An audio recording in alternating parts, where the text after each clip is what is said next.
There's a lot of talk that we've heard about finding yourself. Who are we? And you know, when we're children, our identity, we begin to formulate, our personalities form the first 5 years of our lives.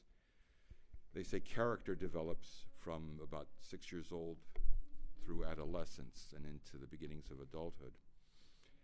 But the whole thing is about finding who you are. And as a child, you know, at first you see your identity connected to your immediate family. And then over time, which is not a bad thing, you know, a child is looking to find who they are distinct, not necessarily separate, but distinct from their family. And a lot of times the thing is, how do we find that real self, the real self? We talk a lot of times about Hollywood, about the personalities, the TV movie personalities, the persona that a person portrays. But is the persona that is portrayed really who that person is? And one of the struggles, and they knew this in the early church, by the way, that if somebody's an actor, and you guys know this, there's a thing called method acting, where you actually become, you become the person you are portraying in that way. And one of the challenges is actually psychologically and quite frankly spiritually, do you know who you are? And I think that's one of the reasons why people in theater struggle so often, you know, who they are. You know, imagine, I thought about this about one movie you're playing the Pope. And then, you know, and for 3 or 4 months, you are literally, and a lot of the actors are like this. Anthony Quinn was like this, Dustin Hoffman. You know, they actually try to become that person in those 3 or 4 months. They even stay dressed, they stay in character, you know. Daniel Day-Lewis, when he did Lincoln, I heard he really just stayed in character the whole time. So, but the problem is, when you come out of it, then imagine you go from playing the Pope, like in one movie, and 3 months later you're playing some guy who's chasing widows and getting drunk and is the crassest individual you can imagine.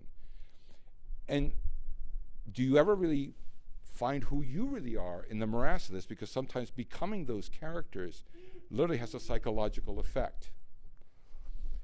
And that's why in the early church they were concerned about people who were in theater trying to become Christian, because it's like, do you know, are you open to becoming who you are, or is this just another role you're playing? And even you don't realize this subconsciously. You know, and kids, we do this. I mean, and even as adults, we imitate other people, and so on and so forth. But where in the mix of all this is who we are. So you go from your parents, for instance, and then you have your friends, your peers, which is a good thing, because we have to learn how to relate to our peers, because our parents are going to get older and so on and so forth, and we're going to have our own lives, you know, separate from our parents. But when are we kind of like caught up in just whatever our friends are doing too? And where are we really? Who are we really? Who are we really? And today's epistle talks about our lives are hidden with Christ. Who we really are is ultimately found in Christ.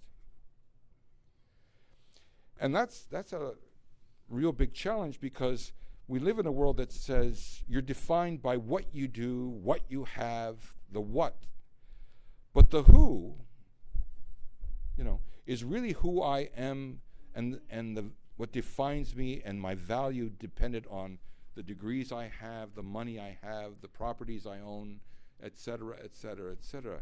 Is that the reality? And you see this among Christians who even they're trying to find their ministry, but they don't know who they are yet. And I can tell you that can happen among Orthodox, where we're so concerned about the what, and you know, what ministry is God calling me to, but they don't know who they are. And then when they get ordained, or whenever they have their ministry, things start falling apart, because it's not coming out of a clarity about who they really are in the Lord. And I think that's the whole thing. Who are we really?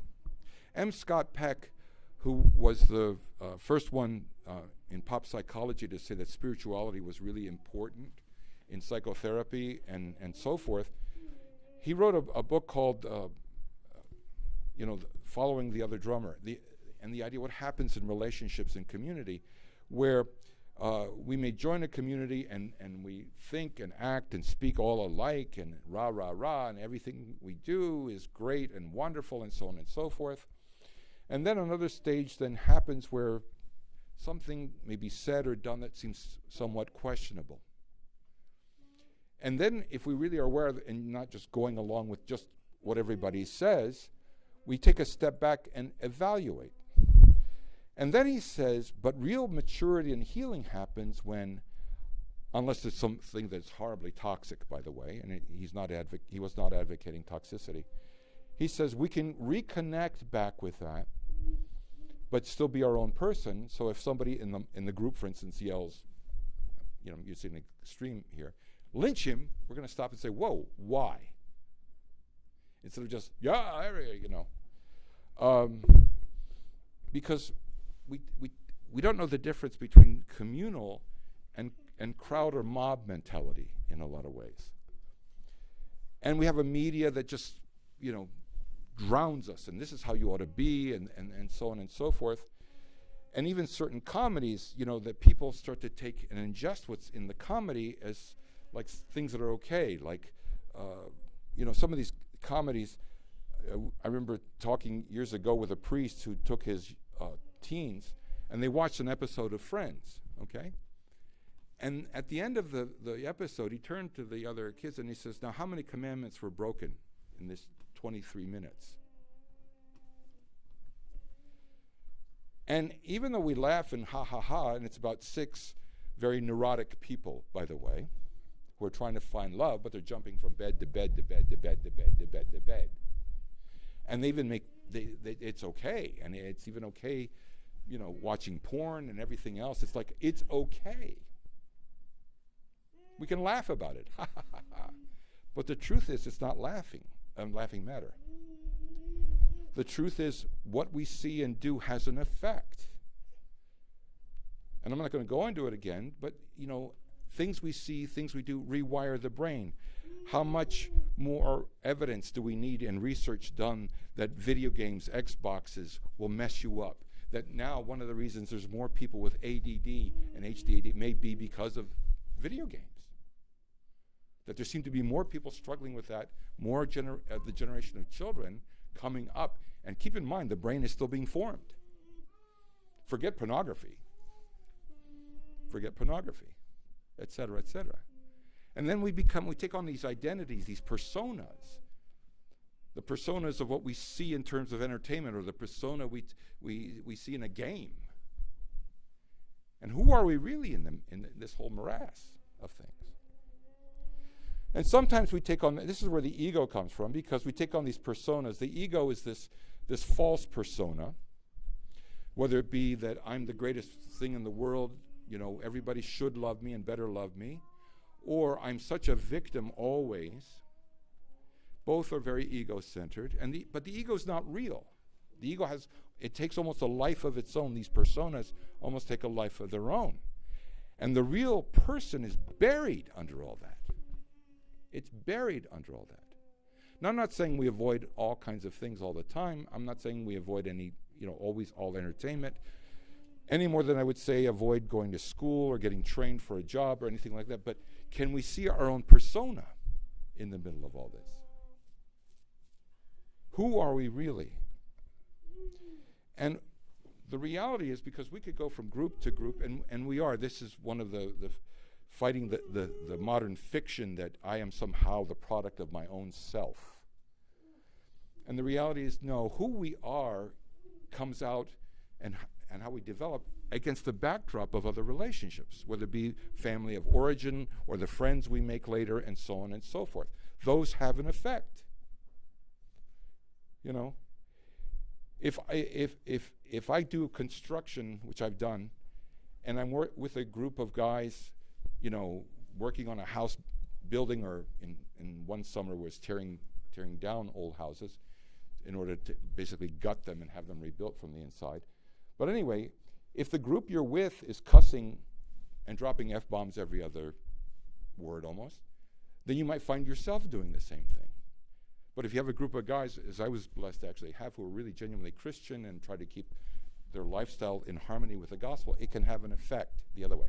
Now, I'm not saying that that's an excuse, because sometimes we can't help who we work with or are with at times. But how do we keep our distinct self? And our distinct self, I think, is the important thing, is defined by Christ. In God, ultimately. In God. And that all the issues and the energies and the passions that we have, if they are channeled towards God, they will uncover who we really are. And it doesn't mean we all become clones, because there's this rich fabric and quilt, this cosmic quilt, that each one of us distinctly makes up part of that quilt that in totality expresses Christ. So it's not saying that becoming a Christian is you lose your personality, though quite frankly, if you look at everything else, that's what happens. You know, ask somebody who's been in the military and goes through boot camp. You have to become and think alike and on command do this and that and the other thing.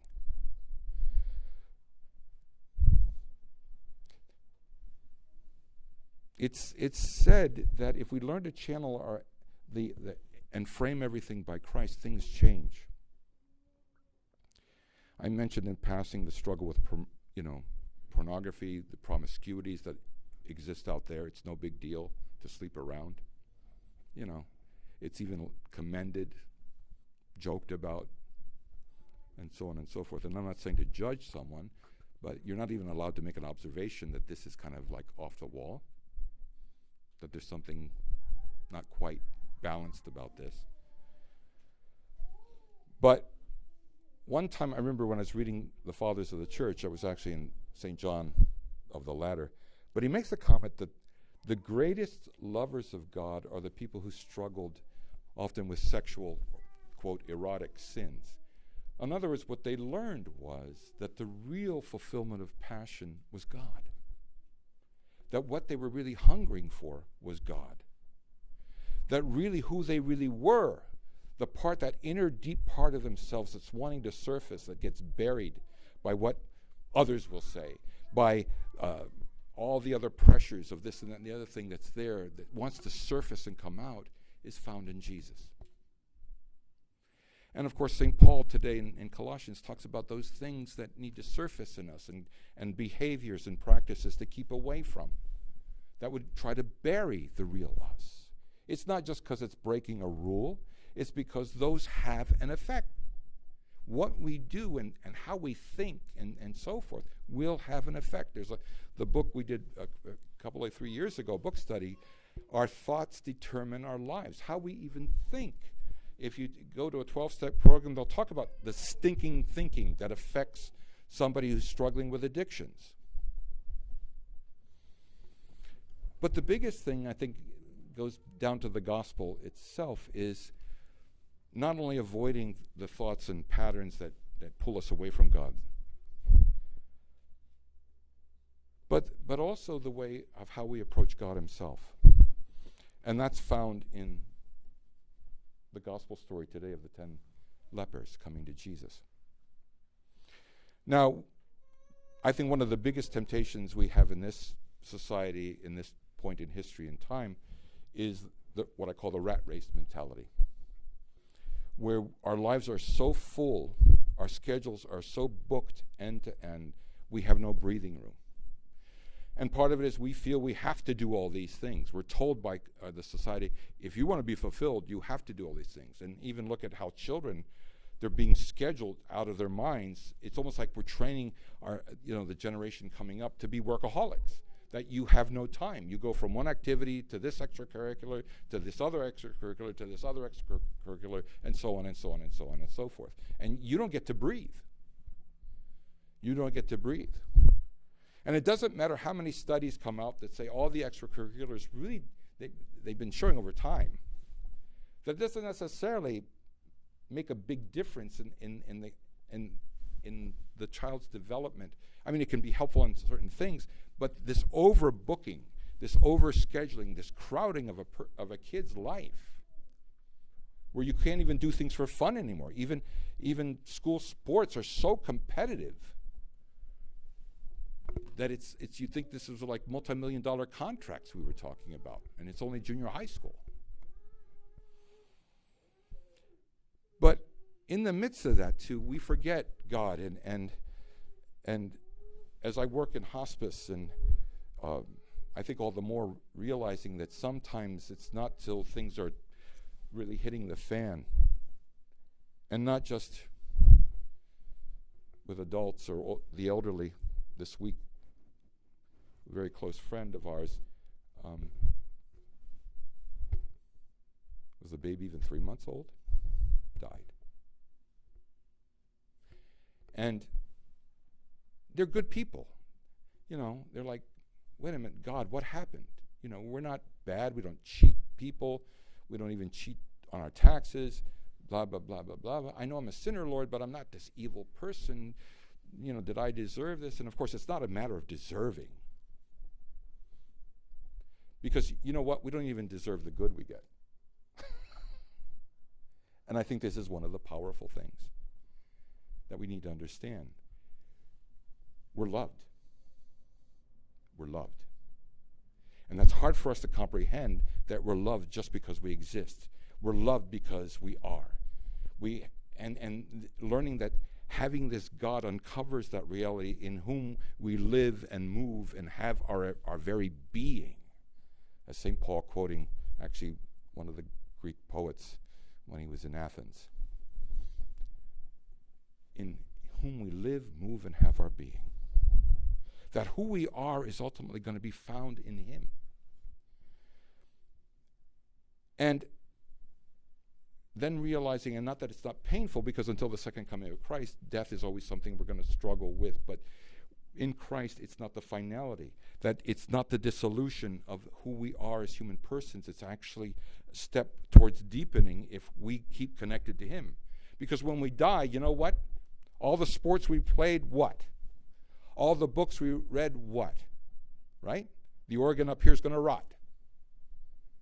The body's going to go into the ground. What's going to be our being?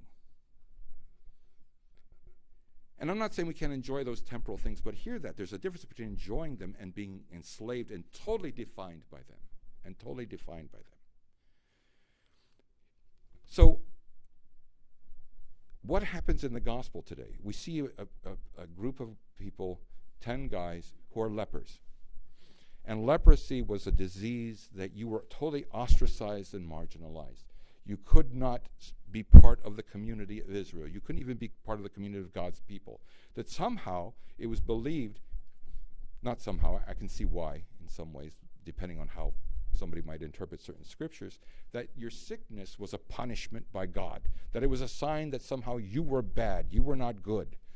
You did something to offend God, etc., etc., etc., and you had this thing. And therefore it was a sign to keep you ostracized even from the community of faith, the community of the people that God made his home with. So imagine that, right? And then but they hear about this guy, Jesus, and he's running around these places. And it's funny, too, how sometimes in difficult situations we learn to band together. There's something about suffering, because we know one of the guys is a Samaritan. And Samaritans and Jews were like the Bloods and the Crips. They hated each other's guts. They would fight. They couldn't tolerate even being each other's presence.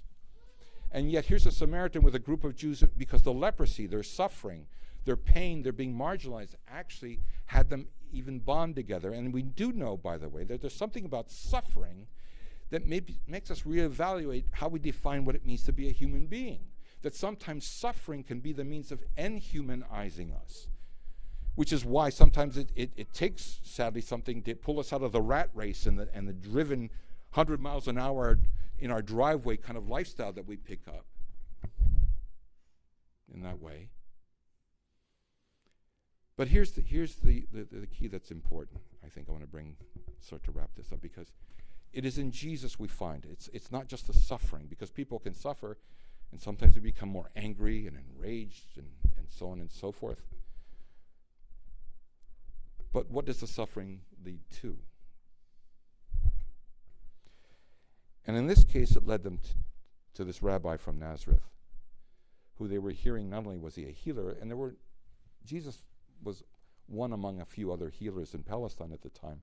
But what made Jesus different is that these healings are a sign of a reality that it is exploding into invading into this world that's going to actually have this effect on all of creation. Not just for you personally, for everyone who's sick, but for the whole world. So they come to Jesus, and they know there's something about him and his whole approach to this. And they can come even as a group to him. Jesus, master, which means somebody who oversees something, epitasa, that word that Luke uses in Greek, to be the one who oversees everything and so forth. Have mercy on us. And so he heals them. He says, in fact, it's pretty powerful. He says, go show yourselves to the priest. And I'm not going to go into the sidebar that even in that time, you needed a pronouncement official, when people tell me they don't need confession or they don't need this and that. And the other thing I said, well, did you baptize yourself? Did you marry yourself? I mean, what type of thing?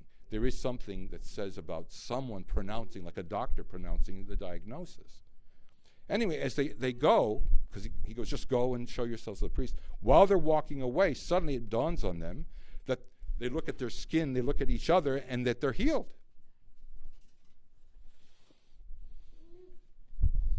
And out of the 10, only one runs back to thank Jesus.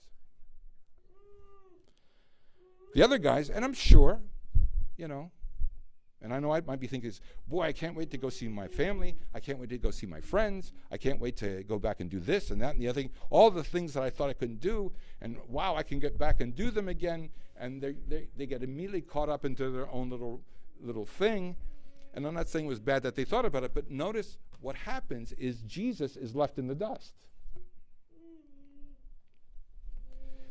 And we do talk about what wires the brain. And one of the things that actually has been coming out is, and I've seen more about this, and this is even from non-religious therapists and so forth, gratitude. How gratitude wires or rewires the brain. Thankfulness, appreciation, and so forth. And we call the liturgy the Eucharist, which in Greek simply means to give thanks. Is our culture, our lifestyle one of thankfulness? I mean, we are so sarcastic about everything. And I'm not saying there's not times to be satirizing things. Some things deserve to be satirized and so forth. But it becomes like there's a bite about everything. Everything's negative. The people that every time you talk to them and you talk about something, there always has to be 2 or 3 or 4 situations they talk about that they haven't let go of that may have happened years and years and years ago, but they've got to talk about it still and everything else, and it's this guy and that guy and blah, blah, blah, blah, blah, and so on and so forth. And it's always like just looking for anything to be negative about. Now, I'm not saying be Pollyanna here, but God is among us. God is here. He's personally and fully here. Today in the Julian calendar, the Orthodox who follow the old calendar, they're celebrating Theophany. And Theophany is this fact that in our human realities and in our human DNA, Jesus comes immersed in our human DNA and in our realities, but he takes our humanity and in turn immerses our humanity into God. And now what defines human reality and human destiny is this God who's crazy in love with us, who wants to incorporate us into his own divine life by grace. Not just, it reveals the Trinity, which it does, that's true. But we have a human being, our humanity, embodied in Jesus, just like in Jesus is embodied all of who God is. Our humanity comes into the community of the Father, the Spirit, and the Son, and shows what we are worth.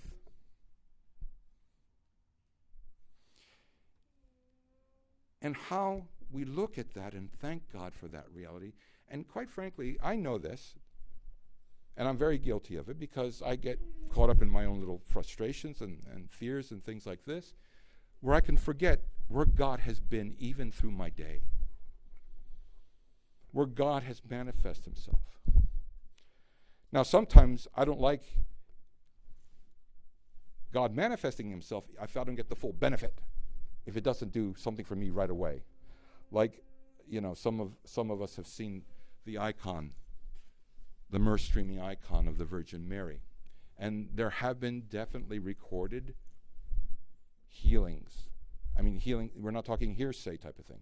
Doctors, reports, medical reports confirm that things that should not have been able to happen, happened. But a lot of times we can go to a thing like that, that's meaning a service and everything else, and we hear about this, but it's kind of like, well, if I'm not getting something out of this, in other words, if I'm not getting healed, if I'm not getting the big tingle up the back of my spine, then it's no good. Which is why a lot of people, when they see Jesus do these incredible things, they're kind of like, hey, I didn't feel nothing, even though they're seeing it. They're seeing it. They're seeing Lazarus get raised 4 days dead, and he's getting resurrected. They're seeing Jesus stop a funeral procession and resurrect this widow's son. They're seeing lepers, like within 2 minutes healed, paralytics who have to be lowered on a stretcher through the roof. People who've been paralyzed, like the guy by the pool, 38 years. But they're kind of like, yeah, but what about me, Instead of thanking God that he's appeared and he's there, and realizing that this is God, this is the master of the universe, and that God isn't our bellhop just to hop and do whatever we want, this kind of thing. That how in the circumstances of life do I see God? Do I let myself see God? How do I let, like this family that lost their baby, how do they let Jesus be present with them in this suffering, this incredible suffering and pain? And to see him there. Metropolitan Nikolaos in Greece, I've mentioned him before, he's got a PhD in astrophysics and so forth. He said a God that is basically our bellhop and just does whatever we want is not a God worth worshiping. If that's all it is, switch on, switch off, right? You're just there to meet my needs, whatever they are. It's kind of like eating, We eat alone and it's just about us.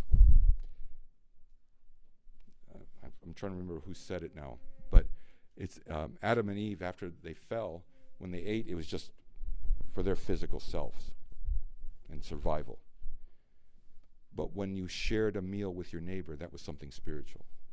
You're going outside of yourself. But all in all, I guess I'm going to just wrap this up with saying it's about seeing and appreciating.